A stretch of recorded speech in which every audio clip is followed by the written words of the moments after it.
एक तीसरी कंपनी का नाम बताता हूँ, उसका नाम है नोवार्टिस। ये भारत में आई तो इन्होंने जो पूंजी निवेश भारत में किया वो करीब करीब 15 लाख रुपए के आसपास का इनका पूंजी निवेश है, इनिशियल पेड अप कैपिटल। और आज हिंदुस्तान में इस कंपनी का नेट प्रॉफिट जो ये कमाकर अपने देश में ले जा रही है वो 94 करोड़ 46 लाख रुपए है हर साल का। एक साल का 94 करोड़, 2 साल का लगभग 200 करोड़ के आसपास हो गया, 3 साल का 300 करोड़ के आसपास। और इस कंपनी को काम करते हुए 40 साल हो गया इस देश में से, इसने भी हजारों करोड़ रुपए यहाँ से लूट लिया। एक और कंपनी का नाम बताता हूँ, हॉलैंड की एक कंपनी है, उसका नाम है फिलिप्स। ये टेलीविज़न बेचती है, बल्ब बेचती है, ट्यूब बेचती है, इलेक्ट्रॉनिक्स के सामान बेचती है। इस कंपनी ने भारत में जब व्यापार शुरू किया था तो 1 करोड़ 50 लाख रुपए की इसने पूंजी लगाई थी। अब इस कंपनी का एक साल का जो नेट प्रॉफिट है जिसको ये कंपनी लूट कर हॉलैंड ले जा रही है वो 190 करोड़ रुपए है। 1 करोड़ 50 लाख रुपए से व्यापार शुरू किया और 190 करोड़ रुपए हर साल ये भारत से लेके जा रहे हैं। और एक साल में 190 करोड़, 2 साल में 380 करोड़, और फिर 3 साल में, 4 साल में, और इस कंपनी को काम करते हुए भी भारत में 45 से 50 साल हो गया है। लगभग हजारों करोड़ रुपए इसने भी लूट लिया है। ऐसी एक और कंपनी बताता हूँ, टायर बेचने वाली एक कंपनी है, गुडियर उसका नाम है, मूलतः अमेरिकन कंपनी है। इसने भारत देश में जब व्यापार शुरू किया तो पूंजी लगाई 2 करोड़ 37 लाख रुपए। अब ये कंपनी हर साल में जो लूट कर ले जा रही है यहाँ से वो 40 करोड़ रुपए हर साल वो यहाँ से नेट प्रॉफिट के रूप में लेके चले जाते हैं। फिर इसी तरह से और एक कंपनी है, ब्रिटिश कंपनी है, जिसका नाम है ग्लैक्सको, दवा बेचती है, दवा के क्षेत्र की ये बड़ी कंपनी मानी जाती है। इनका जो पेड अप कैपिटल है करीब 8 करोड़ 40 लाख रुपए से इन्होंने व्यापार शुरू किया इस हिंदुस्तान में, और आज ये कंपनी हर साल जो नेट प्रॉफिट कमा के ले जाती है वो 537 करोड़ 66 लाख रुपए। एक और कंपनी है, उसका नाम है फाइजर। ये अमेरिकन कंपनी है, दवा बेचती है, बहुत बड़ी कंपनी है। इसने भारत में व्यापार शुरू किया था 2 करोड़ 90 लाख रुपए से, और आज इस कंपनी का नेट प्रॉफिट हमारे देश से जो ये कमा रहे हैं वो 338 करोड़ रुपए। फिर ऐसे ही एक और कंपनी है, उसका नाम है एबॉट इंडिया लिमिटेड। ये कंपनी भारत में आई तो इन्होंने पूंजी निवेश किया था 1 करोड़ 40 लाख के आसपास। अब इस कंपनी का जो नेट प्रॉफिट है जो यहाँ से कमा के ले जा रहे हैं हर साल का 68 करोड़ रुपए। फिर और एक कंपनी है जो सिगरेट बेचती है हिंदुस्तान में सबसे ज़्यादा भारत में, और सिगरेट बेचकर हिंदुस्तान के लोगों के फेफड़े गलाती है, लोगों को व्यसन करवाती है। इस कंपनी का भारत देश में जो इनिशियल पेड अप कैपिटल है वो मात्र 37 करोड़ रुपए का है, और इस कंपनी का एक साल का प्रॉफिट 3120 करोड़ रुपए का है, एक साल का प्रॉफिट। और इसको भारत में काम करते हुए करीब करीब 60 साल हो गए। कुल 38 करोड़ रुपए लगाकर इस कंपनी ने लाखों करोड़ों रुपए यहाँ से लूट लिए। और आप जानते हैं भारत में कि लगभग 5 लाख लोग हर साल कैंसर से इस देश में मर जाते हैं। उन कैंसर से मरने वालों के इलाज पर जो खर्च होता होगा वो भी इस कंपनी के कारण हमारे समाज का कितना बड़ा हिस्सा है। पहले सिगरेट बेचना, लोगों को कैंसर से मारना, फिर इस देश का पैसा लेके विदेशों में चले जाना, फिर इस देश में सबसे बड़ा अत्याचार जो ये कंपनी करती है, आपको मालूम है सिगरेट बनाने के लिए कागज लगता है, और सिगरेट का कागज सबसे ज़्यादा कीमती कागज होता है, और सिगरेट के कागज को बनाने के लिए सबसे ज़्यादा पेड़ कटते हैं। इस कंपनी की हर साल इस देश में 20 अरब से ज़्यादा सिगरेट बिकती है। लगभग 14 करोड़ पेड़ हर साल ये कंपनी भारत में कटवा देती है। हम हिंदुस्तानी लोग पेड़ लगाते हैं पर्यावरण की रक्षा करने के लिए, पर्यावरण की शुद्धि करने के लिए, लेकिन दुख और दर्द इस बात का है कि वो पेड़ को आईटीसी कंपनी कटवा देती है। तो ये मैंने कुछ उदाहरण दिए, ये सूची बहुत लंबी है। मैंने कुछ प्रमुख कंपनियों के नाम लिए, Hindustan Lever, Colgate, Palmolive, Philips, Pfizer, Glaxo, Goodyear, क्योंकि ये नाम आप जानते हैं। ऐसे 5000 नाम हैं, हर एक कंपनी का एक एक आंकड़ा हमारे पास है। किसी कंपनी ने 2 करोड़ की पूंजी लगाई और वो हर साल 180 करोड़ कमा रही है, उसका नाम है बाटा। बाटा की भारत में 2 करोड़ की पूंजी है, इनिशियल पेड अप कैपिटल, और 1 साल का उसका नेट प्रॉफिट 180 करोड़ रुपए का है इस देश में। इसी तरह से नेस्ले एक कंपनी है। इसी तरह से हिंदुस्तान में 5000 से ज़्यादा कंपनियां हैं। थोड़ी थोड़ी पूंजी लाकर, थोड़े थोड़े पैसे लाकर 10, 20, 50 लाख रुपए के, और वो करोड़ों करोड़ों नहीं, सैकड़ों करोड़ रुपए, हज़ारों करोड़ रुपए यहाँ से ले जा रहे हैं। तो वास्तविकता ये है कि पूंजी विदेशों से भारत में नहीं आ रही है, भारत की पूंजी विदेशों में जा रही है।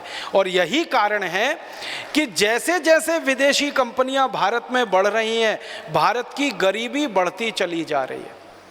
मैं आपको गरीबी के साथ इसको जोड़ के बताता हूं। अगर आप 1 मिनट के लिए ये मान लीजिए भारत सरकार का तर्क कि विदेशी कंपनियों के आने से पूंजी आती है, अगर हमारे देश में पूंजी बढ़ती है तो गरीबी कम होनी चाहिए, स्वाभाविक रूप है ना।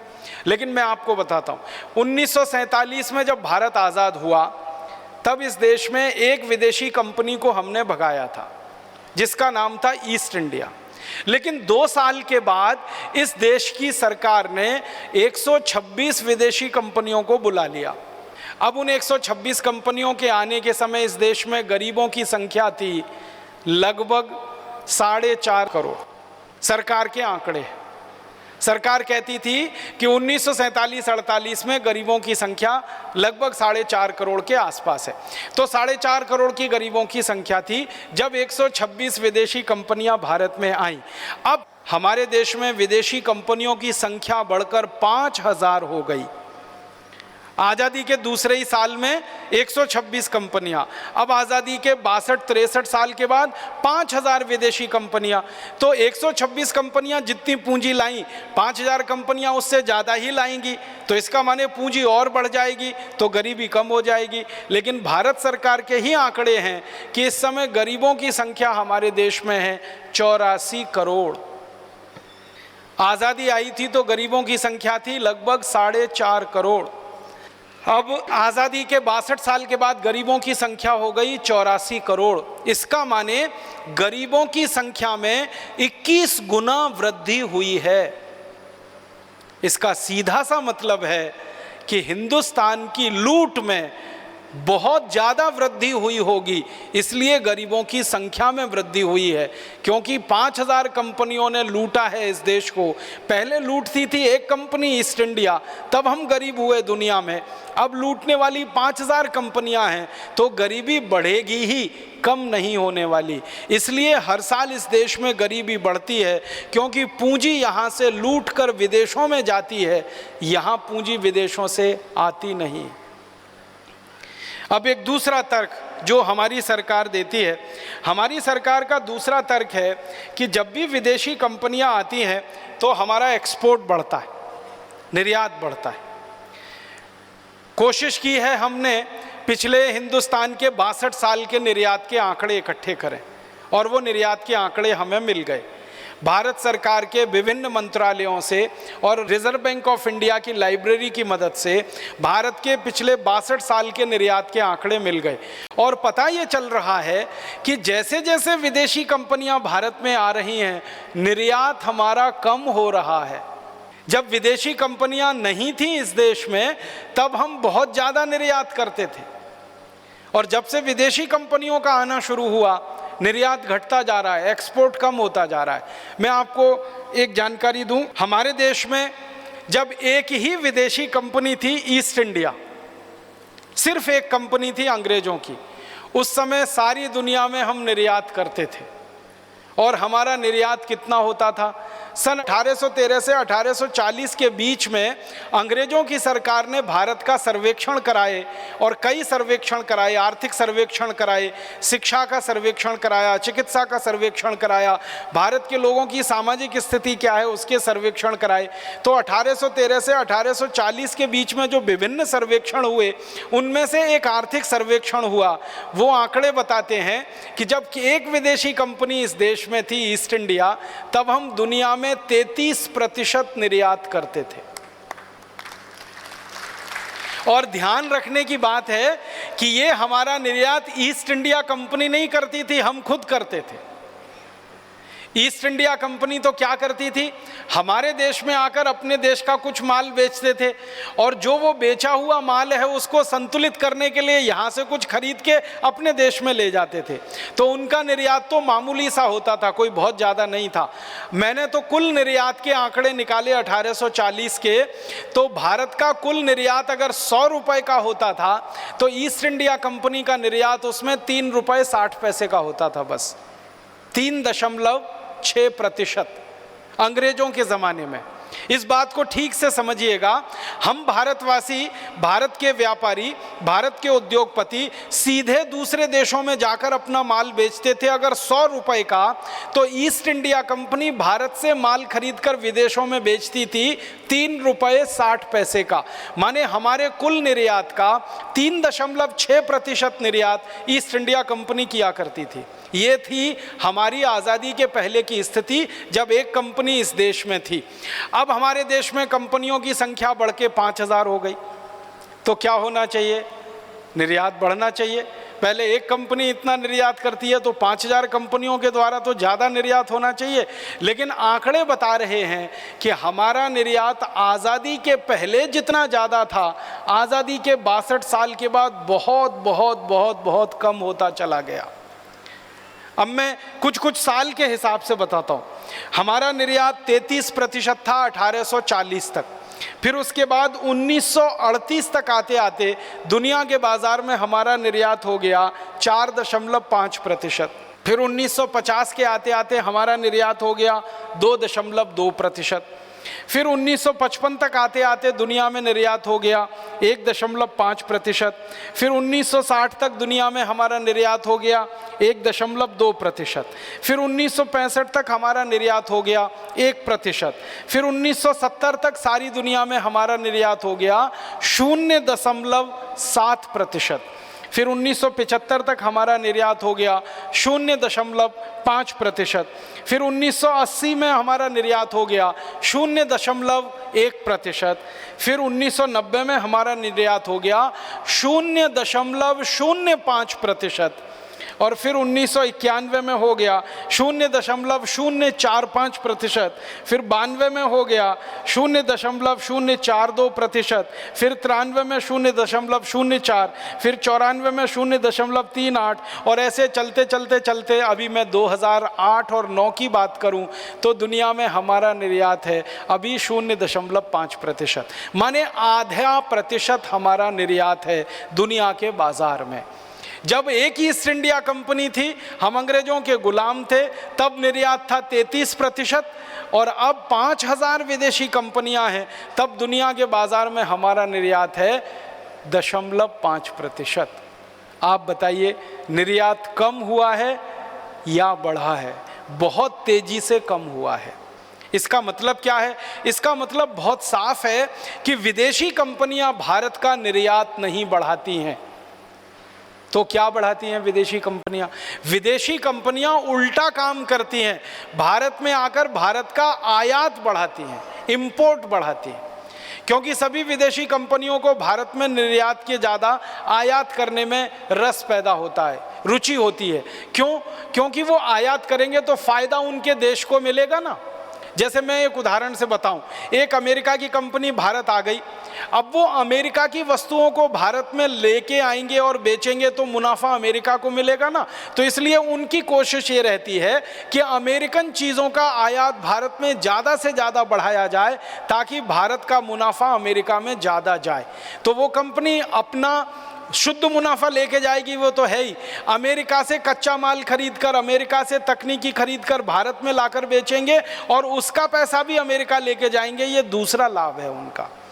इसलिए वो कभी भी भारत का निर्यात बढ़ाने के लिए नहीं आते, वो तो भारत का आयात बढ़ाने के लिए, इंपोर्ट बढ़ाने के लिए आते हैं। मैं और एक जानकारी दूं आपको कि जब ईस्ट इंडिया कंपनी भारत में थी तो भारत का जो कुल निर्यात दुनिया में होता था उसका 3.6% ईस्ट इंडिया कंपनी किया करती थी।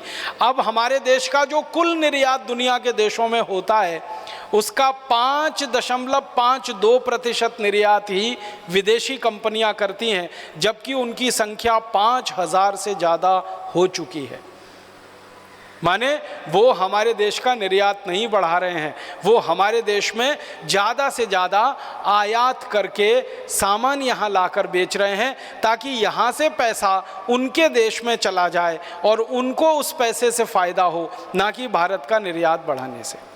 और एक दूसरी जानकारी देता हूँ, जब जब विदेशी कंपनियां भारत में आती हैं उनका भारत सरकार के ऊपर दबाव रहता है कि भारत की मुद्रा रुपए की कीमत को गिराया जाए। मैं आपको पुरानी एक जानकारी देता हूं, जब हम आज़ाद हुए 15 अगस्त 1947 को तो हमारी जो मुद्रा है जिसको हम रुपया कहते हैं और अमेरिका की मुद्रा जो डॉलर है वो दोनों बराबर थे। 1 रुपया 1 डॉलर के बराबर था 15 अगस्त 1947 को। और हमारा जो रुपया है और स्टर्लिंग पाउंड है ब्रिटेन का वो भी बराबर था, 1 रुपया 1 स्टर्लिंग पाउंड।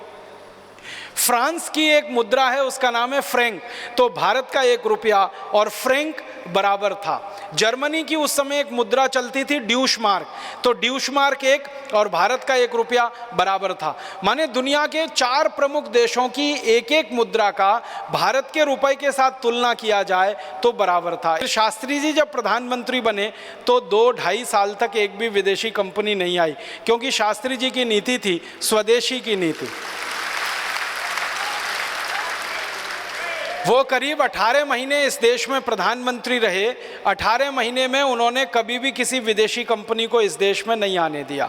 एक और प्रधानमंत्री हुए इस देश में, मोरारजी देसाई, जिन्होंने एक भी विदेशी कंपनी को भारत में आने नहीं दिया। वो तो ऐसे अद्भुत प्रधानमंत्री थे जिन्होंने विदेशी कंपनियों को भारत से भगा दिया, ऐसे प्रधानमंत्री थे। श्री मोरारजी देसाई जब प्रधानमंत्री बने थे ना, उस समय कोका कोला नाम की अमेरिका की कंपनी भारत में बहुत बड़ा व्यापार करती थी। मोरारजी देसाई के उद्योग मंत्री हुआ करते थे जॉर्ज फर्नांडीज। तो जॉर्ज फर्नांडीज ने कोका कोला कंपनी को एक नोटिस दिया था। वो नोटिस में उन्होंने लिखा कि या तो आप तुरंत भारत छोड़ दीजिए, नहीं तो हम आपकी पूरी संपत्ति का राष्ट्रीयकरण कर देंगे, माने आपको पूरा भारत में मिला देंगे, माने कोका कोला की सारी संपत्ति भारत की हो जाएगी। तो कोका कोला कंपनी डर गई, भारत छोड़ के भाग गई। इसी तरह से एक अमेरिकन कंपनी को भगाया उन्होंने, उसका नाम था IBM, और एक अमेरिकन कंपनी को भगाया ICL। ऐसी कई विदेशी कंपनियों को भगाने वाले एकमात्र प्रधानमंत्री थे मोरारजी देसाई और एकमात्र उद्योग मंत्री थे जॉर्ज फर्नांडीज। अब क्या हुआ, जिन जिन कंपनियों को भगाया था मोरारजी भाई देसाई ने और जॉर्ज फर्नांडीज ने, वो फिर से घुस गई इस देश में। कोका कोला फिर से आ गई, IBM फिर से आ गई, ICL फिर से आ गई और हजारों दूसरी कंपनियों को लेके आ गई। तो मैं आपको बता रहा था ऐतिहासिक बात वो ये कि 2 भारत के प्रधानमंत्री श्री लाल बहादुर शास्त्री और मोरारजी देसाई, इन्होंने विदेशी कंपनियों को बढ़ावा नहीं दिया बल्कि उनको भगाया। बाकी सभी प्रधानमंत्रियों ने विदेशी कंपनियों को बुलाया और उन सभी विदेशी कंपनियों को बुलाकर उन्होंने यही कोशिश की कि भारत का निर्यात बढ़े, भारत का निर्यात बढ़े, भारत का निर्यात बढ़े। निर्यात इस देश का बढ़ा नहीं, लगातार कम हुआ। और वो क्यों कम हुआ, वो एक बात गहरी है जो जानने की है, वो ये कि भारत के ये 2 प्रधानमंत्रियों को छोड़कर, एक तो मोरारजी देसाई और श्री लाल बहादुर शास्त्री, सभी प्रधानमंत्रियों ने भारत के रुपए की कीमत को गिराया, बढ़ाया नहीं। रुपए का अवमूल्यन किया, रुपए की ताकत बढ़ाई नहीं, रुपए की ताकत को कम किया। अब कीमत गिरते गिरते गिरते गिरते आ गई है 50 रुपए 1 डॉलर। अब आप सोचिए कि 1947 में 1 रुपया 1 डॉलर, अब 2009 में 50 रुपया 1 डॉलर। इसका मतलब क्या है, 1947 में अगर हम अमेरिका को 1 रुपए की चीज़ निर्यात करेंगे तो हमारी आमदनी होगी 1 डॉलर। अब 2009 में हमें अमेरिका को 50 रुपए की चीज़ निर्यात करनी पड़ेगी, तब आमदनी होगी 1 डॉलर। माने जितनी चीज़ 1947 में बेचकर हम 1 डॉलर कमाते थे, अब उससे 50 गुना ज़्यादा चीज़ बेचनी पड़ेगी, तब हमें 1 डॉलर मिलेगा। इसका माने निर्यात की मात्रा हम कितनी भी बढ़ाते चले जाएं, लेकिन निर्यात की आमदनी हमारी हमेशा कम और कम और कम ही होती जाएगी, क्योंकि रुपए की कीमत डॉलर की तुलना में गिरती चली जाएगी। तो हमको जो गहराई से बात समझनी है वो ये कि विदेशी कंपनियों के आने के बाद सरकार जो रुपए का अवमूल्यन कर देती है, उसके कारण निर्यात लगातार गिरता जाता है। तो कोई भी विदेशी कंपनी कितनी भी ताकत भी लगाएगी तो भी निर्यात बढ़ेगा नहीं, और वो वैसे भी कोई ताकत नहीं लगाने वाले इस देश का निर्यात बढ़ाने के लिए। तो हमारे दिमाग में ये स्पष्टता हो जानी चाहिए कि विदेशी कंपनियों के आने से बिल्कुल निर्यात नहीं बढ़ता है, बल्कि निर्यात तो हमारी अपनी ताकत से बढ़ता है। मैं एक बात फिर से आपके सामने दोहराना चाहता हूं कि जो कुल निर्यात हम दुनिया में करते हैं, उसका लगभग 95% निर्यात हमारे स्वदेशी उद्योग वाले लोग करते हैं, कारीगर करते हैं, व्यापारी करते हैं। स्वदेशी व्यापारी, स्वदेशी उद्योगपति, स्वदेशी कारीगर, स्वदेशी मजदूर जो पैदा करते हैं, उससे हमारा 95% निर्यात है। विदेशी कंपनियां तो मुश्किल से 5% निर्यात हमारा करती हैं, इसलिए वो निर्यात बढ़ाने के लिए भारत में कभी नहीं आते। अब और एक तीसरा तर्क है कि विदेशी कंपनी आती है तो हाई टेक आता है, इस देश में टेक्नोलॉजी आती है, और टेक्नोलॉजी आएगी तो देश को तरक्की होगी, विकास होगा। तो तकनीकी लाने के लिए विदेशी कंपनियों को बुलाया जाता है। जो विदेशी कंपनियां भारत में आकर व्यापार करती हैं, उनके जो समझौते हैं भारत सरकार से, तो उसमें तकनीकी किस तरह की आती है वो जानने के लिए हम लोगों ने जब दस्तावेज देखे तो मामला बिल्कुल उल्टा नज़र आया, चित्र दूसरा ही नज़र आया। पता ये चला कि 90% से ज़्यादा विदेशी कंपनियां कोई तकनीकी लेके आती ही नहीं। तो आप बोलेंगे वो क्या करते हैं? वो शून्य तकनीकी के क्षेत्र में व्यापार शुरू करते हैं और उद्योग लगाते हैं। जैसे मैं आपको बताऊं, साबुन बनाने का काम है, ये शून्य तकनीकी का काम है। इसमें विदेशी कंपनियां घुस गई हैं भारत में और खूब तरह के साबुन बना बना के बाजार में बेच रहे हैं। साबुन बनाना कोई हाईटेक काम नहीं है, उच्च तकनीकी का काम नहीं है, उसमें विदेशी कंपनियां घुसी हुई हैं जिनकी संख्या कम से कम 50 है। हिंदुस्तान लीवर है, प्रॉक्टर एंड गैम्बल है, कोलगेट पामोलिव है, ऐसी 50 से ज़्यादा विदेशी कंपनियां साबुन बना के बेच रही हैं, अलग अलग नाम से। Lifebuoy, Lux, Liril, Rexona, Pears, Camay, Palmolive, Dove, Johnson and Johnson baby soap वगैरह वगैरह, ये सब साबुन विदेशी कंपनियों के हैं। इसमें कोई टेक्नोलॉजी नहीं है। आप मुझे बताइए, आलू से चिप्स बनाना कौन नहीं जानता इस देश में? कौन सा ऐसा परिवार है जिस परिवार की माँ या बहन या बेटी आलू से चिप्स नहीं बना सकती? और उसको बनाने के लिए अमेरिका से कंपनी आई है पेप्सी कोला, वो चिप्स बना के बेचती है। टमाटर से चटनी बनाना ऐसा कौन सा हाईटेक काम है जिसको हमारे घर में कोई नहीं कर सके? और टमाटर की चटनी बनाकर बेचने के लिए हमारे देश में विदेशी कंपनी है। इसी तरह से आम का अचार डालना कौन सी ऐसी खास बात है जिसके लिए विदेशी कंपनी की ज़रूरत है? विशाखापट्टनम में मैं व्याख्यान देने गया था 3 साल पहले, तो जिस सज्जन के घर में मैंने खाना खाया था, उन्होंने 20 साल पुराना आम का अचार मुझे खिलाया था। तो वो लगता था कि ये 20 साल सुरक्षित कैसे है। तो मैंने बार बार पूछा तो उन्होंने कहा कुछ साधारण सी बात है, तेल डाला है, फिर मेथी दाना डाला है, फिर उसमें और रसोई घर में उपलब्ध जो आयुर्वेदिक चीज़ें हैं वो डाली हैं, उसी से 20 साल सुरक्षित है। विदेशी कंपनी को तो उतनी सुरक्षा हो ही नहीं पाती, वो तो 2-3 साल में ही उनका आम का अचार खराब हो जाता है। और ज़्यादातर विदेशी कंपनियों के आम के अचार के पैकेट पर लिखा रहता है कि 3 महीने से 6 महीने में खा के इसको ख़त्म कर दीजिए, नहीं तो बेकार हो जाए। कौन सी टेक्नोलॉजी उनके पास है जो आम का अचार बेच रहे हैं, या बोतल में पानी भर के यहाँ बेच रहे हैं, या जूते चप्पल बनाकर बेच रहे हैं, या डबल रोटी पाव रोटी बनाकर, या बिस्किट बनाकर, या ट्रॉफी चॉकलेट बनाकर। ये सब शून्य तकनीकी के सामान हैं, इनमें कोई हाई टेक्नोलॉजी नहीं है। और 90% से ज़्यादा विदेशी कंपनियां इसी क्षेत्र में घुसी हुई हैं, उत्पादन और व्यापार। मैं आपको नाम लेके बताता हूँ। एक बड़ी विदेशी कंपनी है जिसका नाम है बाटा। बाटा की मैंने सभी बैलेंस शीट देखी जो भारत सरकार के साथ इन्होंने हस्ताक्षर किए हैं, इनके जो MOUs हैं, उनमें इन्होंने जो टेक्नोलॉजी लाने की बात कही है वो क्या, जूते बनाने की टेक्नोलॉजी, मोजा आप समझते हैं, जूते के अंदर आप पाँव में पहनते हैं उसको बनाने का, कपड़े बनाना हमको नहीं आता क्या, हज़ारों साल से भारत कपड़े का उत्पादन कर रहा है, दूसरों को दे रहा है, तो वो कहते हैं हम कपड़े बना कर देंगे, चमड़े के थैले, चमड़े के पर्स, वॉलेट वगैरह आदि आदि, तो ये बाटा कंपनी बनाती है। इसमें एक भी सामान हाईटेक नहीं है। इसी तरह से एक कंपनी है ब्रुक बॉन्ड, जो ब्रिटिश कंपनी है, इन्होंने बोला कि हम हाईटेक हिंदुस्तान में लाएंगे। कुछ नहीं है, चाय को डब्बे में पैक करके भारत में बेच रहे हैं, कोई उसमें टेक्नोलॉजी नहीं। चाय भारत के खेतों में पैदा हो रही है, हमारे किसान उसे पैदा कर रहे हैं, उसको तोड़ने का काम हमारे मजदूर कर रहे हैं, सुखाने का काम मजदूर कर रहे हैं, बस उस चाय को वो खरीद के डब्बा बंद करके भारत में बेच रहे हैं। इसमें कौन सी टेक्नोलॉजी है?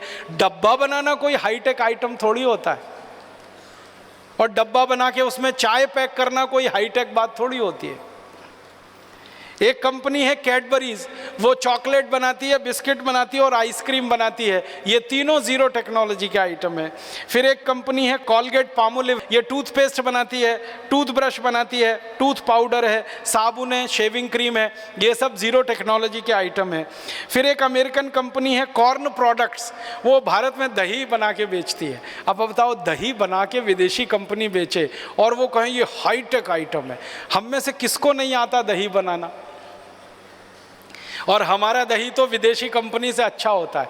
विदेशी कंपनी का दही कैसा होता है? आप में से कभी कोई अमेरिका अगर गए हों या यूरोप गए हों तो वहाँ दही के लिए पाउडर आता है, उस पाउडर को पानी में घोल के पी जाते हैं। ना वो दही होता है, ना ताक होती है, ना मज्जिगे होता है, ना दही होता है, ना तक्रम होता है, ना दही होता है। वो बीच की कोई चीज़ होती है, उसमें कुछ भी मज़ा नहीं आता पीने में।